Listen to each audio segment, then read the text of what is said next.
Sou mãe do Guilherme, de 3 anos, e vim falar sobre quando a gente pensou no retorno das salinhas, e aí conversando, foi proposto esse seminário, né, para a gente dar início às salinhas.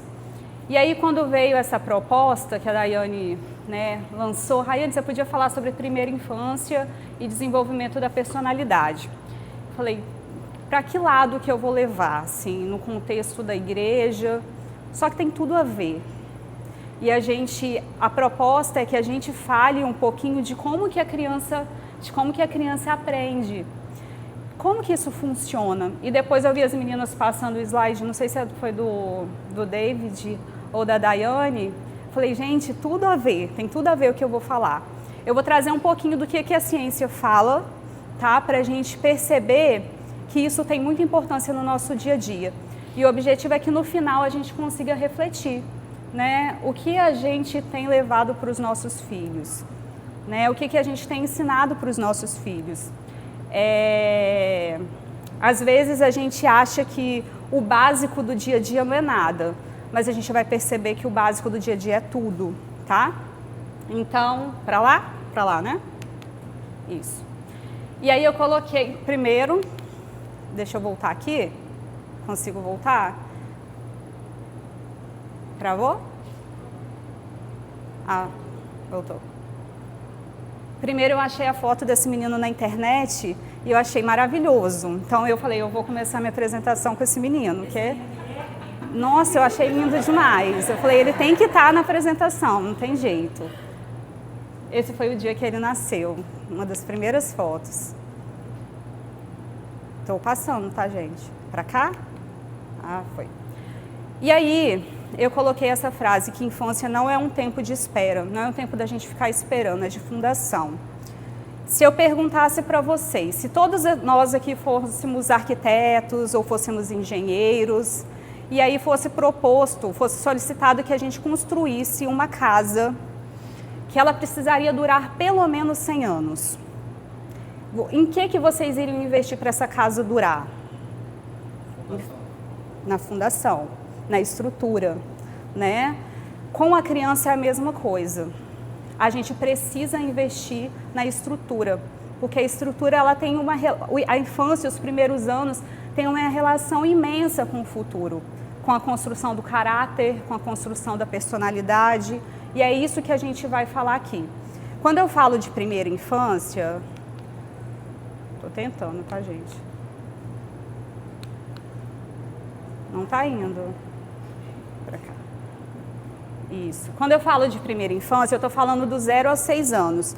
Mas o que eu disser aqui significa que até esses 6 anos é tudo muito intenso. Não significa que depois com 7, com 8, com 9, com 10, com 11 anos não vai acontecer. Acontece também. Mas nos primeiros anos, até os 6 anos, são os anos que assim, a criança está aprendendo de tudo e os neurônios estão a todo momento fazendo a parte deles, que eu vou explicar logo mais à frente, tá? Então o cérebro, ele nasce inacabado.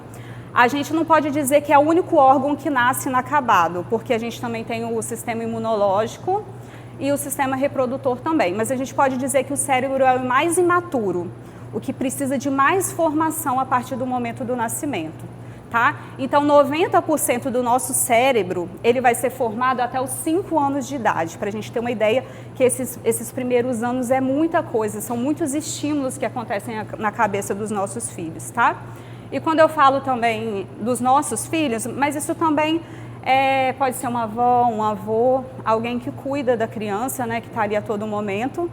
E cabe a gente refletir também se não tem outras pessoas educando os nossos filhos, que no final eu também vou fazer essa reflexão. Pode passar. E aí, deixa eu beber uma aguinha. Estou meio tremendo, gente. Eu falei até com o Ninito, eu falei, eu estou muito acostumada, eu faço algumas apresentações, mas eu faço muito para profissionais, que às vezes tem uma base do que, igual eu vou falar sobre plasticidade cerebral, do que eles já entendem isso. Aí eu até falei para ele ontem, deixa eu tentar te explicar para ver se você consegue entender, porque para quem não vivencia isso já é um pouquinho mais diferente, né? A plasticidade cerebral é algo que acontece com a nossa cabeça, dentro do nosso cérebro. Mas nos primeiros anos, essa plasticidade está muito mais maleável. Então, ela é a capacidade de se adaptar, de aprender e de mudar também conforme a criança ela vai vivendo, vai brincando, vai aprendendo. E aí, para vocês conseguirem entender, nosso cérebro ele é formado de bilhões de neurônios, bilhões. Para ser mais exato, assim, cerca de 100 bilhões de neurônios logo quando a gente nasce. Para a gente fazer uma comparação, nós que já somos adultos, chega a cerca de 86 bilhões de neurônios. Então, ele dá uma caída no decorrer da vida e eu vou explicar o porquê, né? Principalmente na infância. Esses neurônios, eles não nascem coladinhos um no outro, eles nascem espaçados, né? Um aqui, um aqui, um aqui, mas eles precisam se comunicar. E aí, o que acontece para eles se comunicarem? É criado algumas teias. Depois eu tenho uma figura que vocês vão absorver melhor. Essas teiazinhas aqui, que vão ligando um neurônio no outro. E como que isso acontece? Isso acontece a partir do momento em que a criança ela aprende alguma coisa. Como que ela vai aprender alguma coisa, uma criança recém-nascido?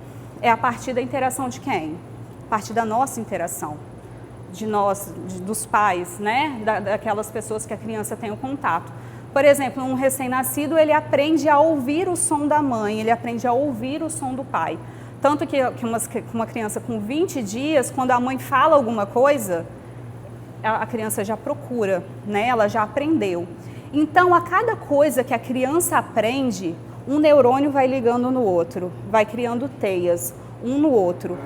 Essa comunicação que a gente fala é chamada de sinapse, dentro da neurociência. Então, a gente chama de sinapse. Então, a todo momento, a criança está criando sinapses, ela está comunicando um neurônio no outro. Tá? Então, ela não aprende do nada, ela precisa de um estímulo, e o estímulo somos nós.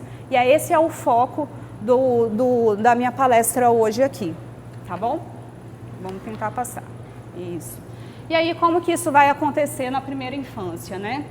Quando o bebê, por exemplo, igual eu falei, escuta a voz do pai, escuta a voz da mãe, os neurônios da audição, eles vão começar a se comunicar e vão formar alguma rede de conhecimentos. Ela vai começar a aprender os sons, ela vai começar a aprender a palavra.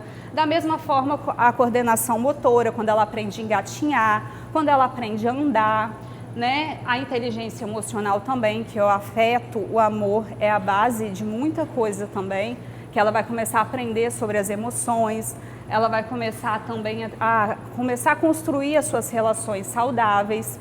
Então, o que acontece? Essas teias que eu falei, quando vai ligar um neurônio no outro, se isso for reforçado, se isso for feito todos os dias, né? Por exemplo, eu vou dar um exemplo aqui mesmo em relação à igreja. Se você ora com a criança todos os dias, essa teia, essa comunicação, ela vai se tornar mais forte. E isso faz com que o quê? Isso faz com que a criança vai reproduzir isso mais. Quando isso não é feito, eu orei com a criança nesse momento, não orei mais, deixei dias, essa teia, ela vai sendo apagada, ela vai sendo diminuída. Isso é realmente o que acontece, tá? É o que a gente chega a um momento que aquilo que não é estimulado, o cérebro joga fora. A gente chama de poda neural, tá? O cérebro ele vai jogar fora. E aí é por isso que eu falei lá no início que o adulto ele tem cerca de 86 bilhões de neurônios, porque diminui. Ao longo da vida, o cérebro vai jogando fora aquilo que não é utilizado, tá? E aí, por isso que é importante, né, as histórias diárias, a força da repetição, da gente repetir aquilo que é bom para os nossos filhos. Né? Então, ouvir histórias, por exemplo, fortalece a linguagem. Canções familiares, cantar a mesma música, cria memória afetiva e ritmo, que eu sei que o David acho que vai falar sobre isso depois também. Né? Ter uma rotina previsível, né, vai gerar uma segurança emocional na criança. Então, a gente precisa observar também o que está sendo repetido nas nossas crianças. Né? O que a gente tem feito com que essas sinapses, essas comunicações dos neurônios deles sejam efetivamente realizados. Foi não. Tá aí. Então, cada interação, ela importa, né? Cada afeto, cada abraço, cada colo, cada limite colocado também é importante, porque os limites e regras também precisam estar presentes na interação com os nossos filhos, né? Ser presente, isso importa também. E muito mais do que isso, qual é a interação, em qual ambiente que o nosso filho está, com quem que ele está aprendendo e qual o conteúdo, o que ele tem aprendido. E aí, acho que não está indo. Foi. E aí eu falo, não é sobre fazer coisas extraordinárias, é sobre fazer o básico todos os dias. E aí a gente pode pensar que os nossos filhos, principalmente a primeira infância, é como uma massinha de modelar. Né? Quando a gente pega uma massinha no pacote e abre, ela está massinha e a gente consegue modelar do jeito que a gente quer. Né? Quem está moldando as nossas crianças? Somos nós mesmos. Então, nesse início, a massinha ainda está nova. Então, a gente consegue moldar do jeito que a gente quer, seguindo os nossos princípios, ensinando os nossos valores, né? Porque é um momento que a criança está aprendendo e ela precisa de uma estrutura mínima. Que estrutura está sendo fornecida aí para ela? E aqui é a figura que eu falei. Para vocês terem uma ideia, o recém-nascido só tem, olha, os neurônios. Estão vendo? Aquelas cabecinhas ali são neurônios que estão querendo... Ah, é? Ai, que chique. Beleza. Aqui, ó. Tá vendo? Aqui, aqui, aqui... São neurônios quando recém-nascido. Aqui parece pouco, mas a gente precisa lembrar que são bilhões, tá? Com um mês, ó, já está começando a construir, ó, começando a ligar, ó. Tá vendo? Começando a ligar os neurônios. Com 9 meses, olha a quantidade de coisas que uma criança de 9 meses aprendeu. Gente, cada linha dessa, ó, cada linhazinha dessa é um aprendizado que a criança teve e que foi reforçado porque continua ali. Às vezes ela aprendeu a falar, a imitar sons quando é bebezinho, ela aprendeu a engatinhar, né? Ela aprendeu a dizer mamãe, papai, ela aprendeu a brincar de um brinquedo. Isso tudo é aprendizado. E aí, quando é o maior boom, assim, que a gente pode dizer, é com 2 a 3 anos. Que é quando ele aprende mais. Olha o tanto de conexões que ele fez.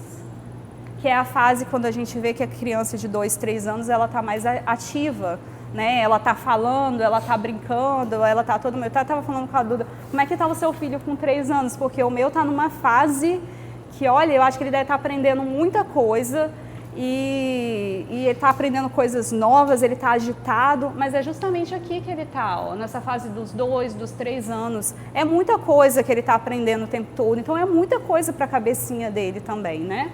E quando adulto, olha, continua a mesma, é quase a mesma quantidade. O que aconteceu quando adulto é que algumas podas foram feitas, aquilo que não foi utilizado foi tirado, e ele incluiu coisas novas, aprendizados, porque a gente também está em todo momento aprendendo uma coisa nova, né? Quantas pessoas, por exemplo, conseguem aprender um instrumento quando adulto? Isso acontece também. A gente continua aprendendo coisas novas, só que muitas coisas que a gente não utiliza, o cérebro também joga para fora.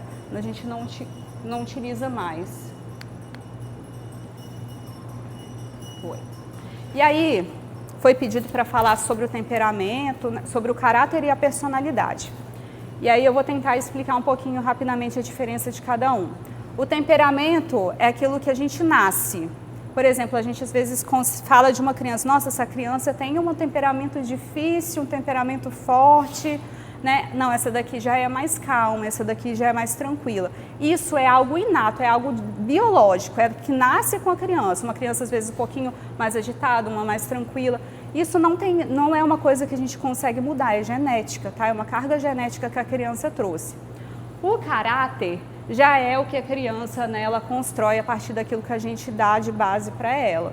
Os nossos valores, os nossos princípios, aquilo que a gente acredita. E aí entra a fé também, a fé cristã, né?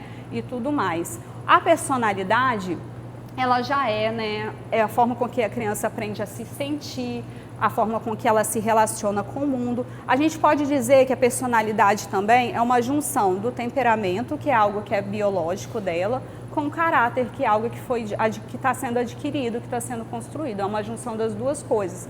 A personalidade, ela não se forma agora. Ela vai se formar lá na frente, com seus 25 anos, mais ou menos. Só que é importante a gente dizer, às vezes a gente escuta muito isso aí, personalidade é uma coisa que não se muda, acabou. Não é bem assim. A gente verificou aqui que tem questões que são biológicas, que não são mudadas, sim, mas também tem questões de caráter. E eu acho que a igreja também é um exemplo, quando entra muitas pessoas, que a gente percebe, assim, às vezes a pessoa veio de uma desestrutura familiar muito grande, de um lar totalmente desestruturado, com outros pensamentos, com outras coisas, e aí começa, por exemplo, a vir para a igreja, começa a aprender coisas novas, começa a ouvir a palavra, e aí ela muda muito na vida dela, né? Ela pode ser que ela tenha mudado também a personalidade, porque o caráter dela também está ali mudando, ela está tendo outros valores agora, tá? Então, a personalidade, ela não é totalmente fechadinha não, tá, gente? Ela não é assim, não consigo mudar. Ela se fecha sim, mas é possível mudar a partir das experiências de cada sujeito. Graças a Deus por isso, né? E aí o desenvolvimento do caráter é isso que eu já falei, né? Ele é desenvolvido. E aí na infância isso, a criança ela vai aprender até alguns limites que é estabelecidos pelos pais. O adulto vai ensinar, né, a responsabilidade de acordo com a própria idade dela. Ter coerência de discurso e prática, né? Aquilo que a gente fala, precisa ser aquilo que a gente faz também, porque a criança está a todo momento nos observando. E a criança aprende a lidar também com frustrações de forma saudável, que eu vou falar ali na frente. E aí a personalidade é isso que eu falei, é uma junção do que é biológico, com aquilo também que é construído, as experiências que a criança tem no dia a dia.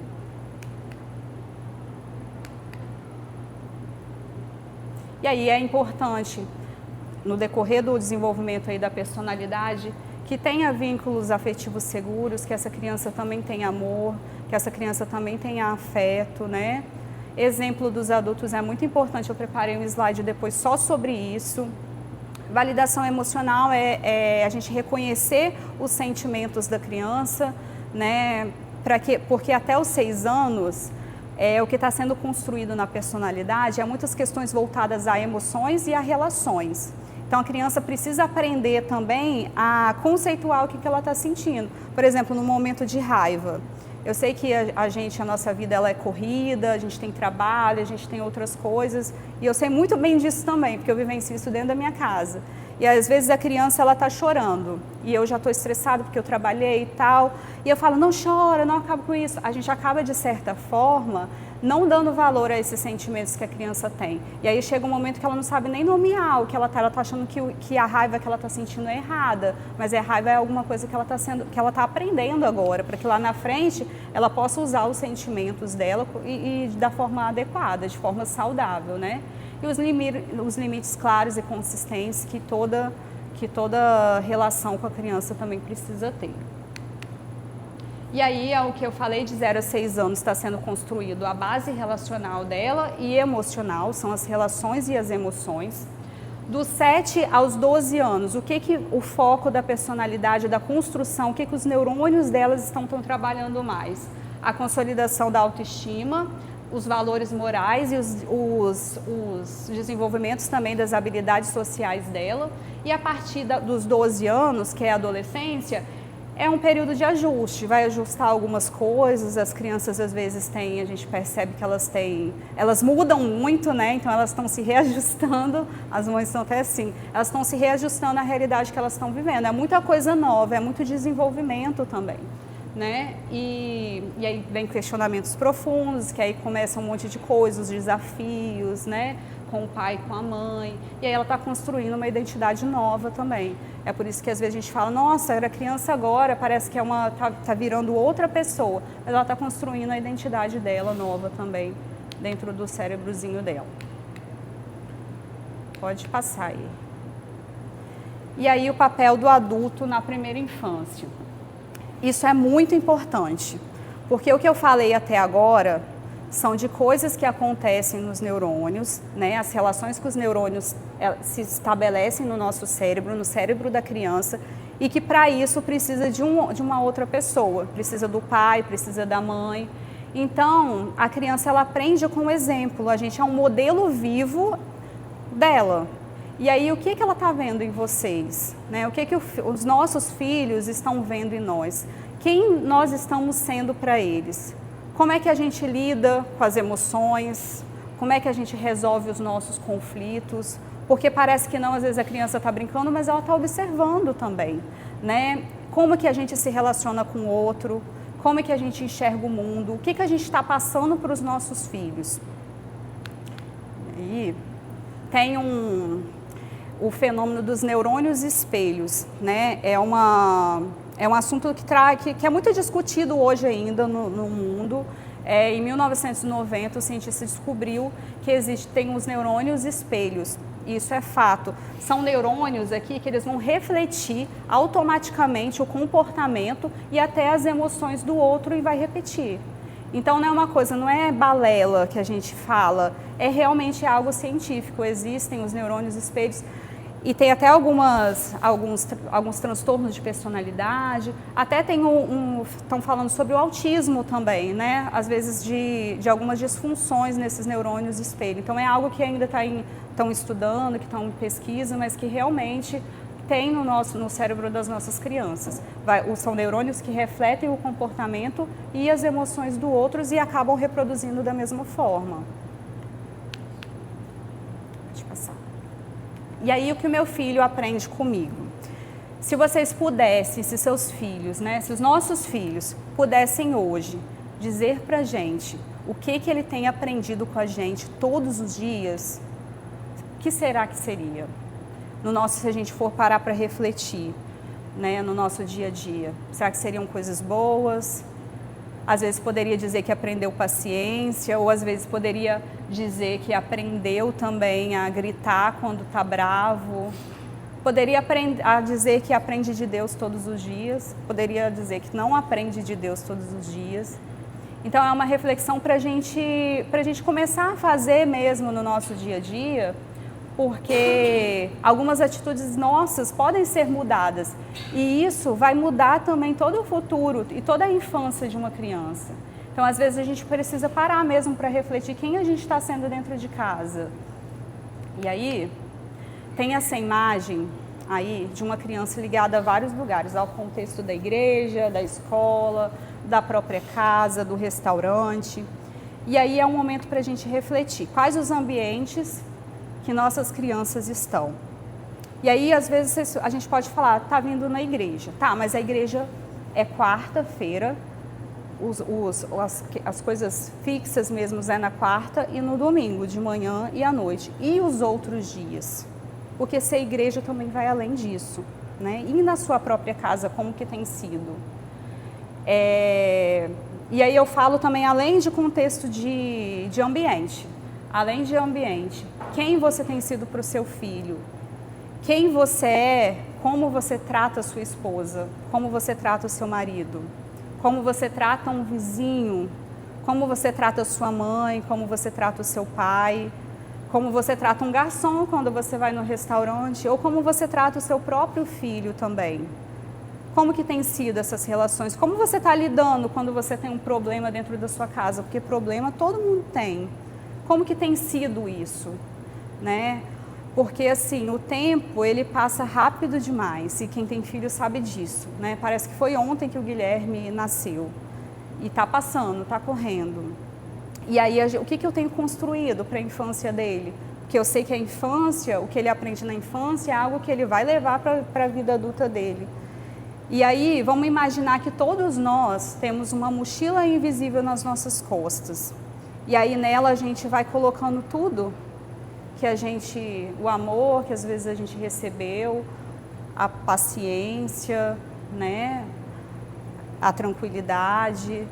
E aí agora vamos imaginar os nossos filhos.